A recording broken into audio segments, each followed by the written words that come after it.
Good morning, Digit fam, and welcome to the end of a shortened month. And speaking of which, I can't believe we're 2 months into 2019 already.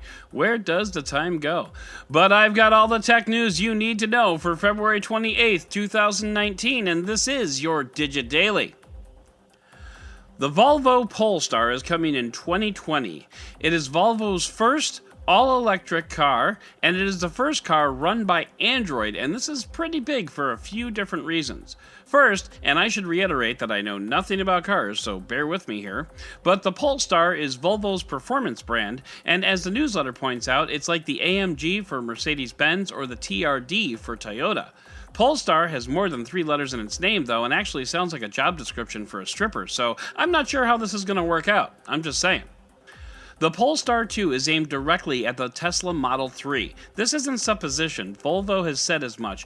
Quote, Polestar 2 is the first electric car to compete in the market space around the Tesla Model 3, which is a pretty bold statement, but consider this is Volvo talking here. Tesla is a sexy little startup with an undoubtedly famous CEO who has garnered much lauding and scorn from this very podcast. But Tesla is still a startup that in the past has come, and I'm using Elon's words here, within single-digit weeks of going under.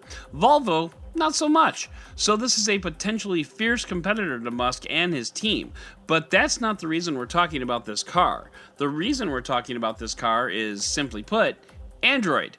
This car will be powered by Android. But you're probably thinking, but Android Auto has been around for years. How can this be the first?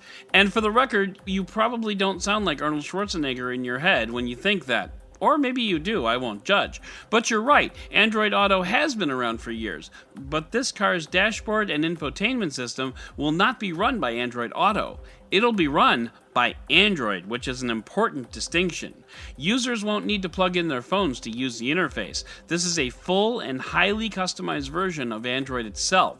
Google Maps and Google Assistant are both integrated into the car, and here's the really cool part. When you're sitting in your living room, you can say to your Google Home, "Hey Google, turn on the Polestar's heater," and you'll have a roasty toasty car waiting for you. You can also ask Google if your doors are locked, or tell it to crank the music. Oh, and you can download and install apps from the Google Play Store. Want to play Flappy Bird in your car? Ew, that's a dated reference. Anyway, this is next level stuff here, folks. And then of course, we have to talk about the elephant in the room. What about iOS users? Will they want to use an Android-powered car? Granted, Android will be heavily skinned and customized for this car. Users might not even recognize that Android is running under the hood, no pun intended. But it makes one wonder if there will be backlash at being able to tell Google Assistant to do something, but Siri not being able to do the same thing. Oh wait, that's been the case for years. Ooh, sick burn. But also true. So, while Apple adds some calamine lotion to that remark, let's head on over to the roundup!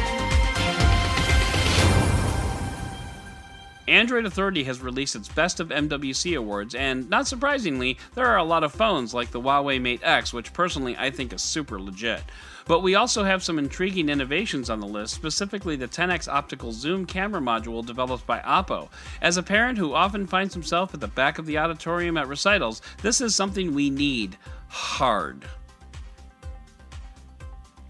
It's one thing to see patent filings, it's another to get words straight from the horse's mouth, and that's just what Engadget did when it spoke to Motorola VP of Global Product Dan Derry at MWC, who confirmed that Moto's folding phone bearing the Razr branding is coming soon, and possibly before the Galaxy Fold, which is due out in just under 2 months. That might have been a run-on sentence. Oh well. Personally, having seen what Samsung and Huawei are offering, I'm quite intrigued to see what this Razr phone will bring, and suddenly the $1,500 price tag doesn't seem crazy anymore. Moo cows rejoice! Bill Gates was invited to assemble the 10 breakthrough technologies of 2019, and there are some interesting things on the list. Custom cancer vaccines, and a new revolution in nuclear power, but another interesting item made the list. Meatless meat, aka the Impossible Burger, which is granted just one iteration of meatless meats. But there are companies that are pretty close to reproducing meat, its look, texture, and nutritional value without having to hammer old Bessie in the skull, which is exciting for you and more exciting for Bessie. Medium announced yesterday that it would lower its paywall for readers as long as they were coming from Twitter. Some publications on Medium can ask for subscriptions in order to read their content, but now, if that content is shared on Twitter, users will be able to read it without subscribing. Creators will still get paid, which is nice, but I'll be honest, I didn't know that Medium had a paywall. Maybe I'm just not reading the right things over there.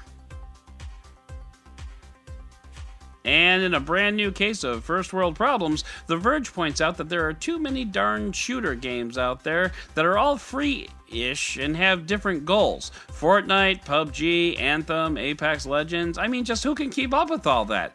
And the answer, sir, is no one. Pick one and shut up about it. Now I'm going to go play Clash Royale. Too grumpy old manish for you?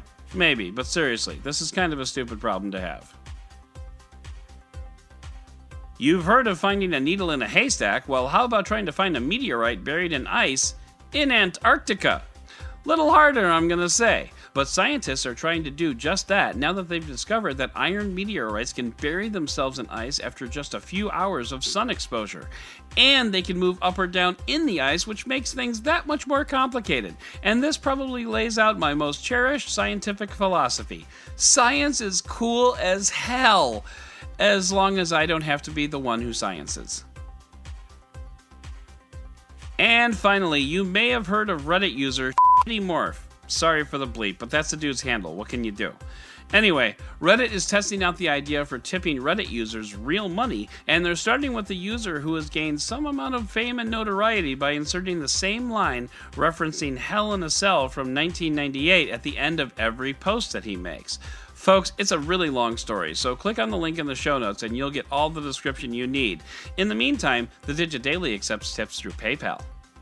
So that is going to do it for today's Digit Daily. If you'd like to learn more about any of these stories, check out the links in the show notes and subscribe to our daily newsletter on Digit.com. And if you like what you heard, subscribe and leave a review on your favorite podcast player. Once again, I'm Adam Dowd, Dead Technology on Twitter, and we'll talk again in 1998 when The Undertaker threw mankind off Hell in a Cell and plummeted 16 feet through an announcer's table.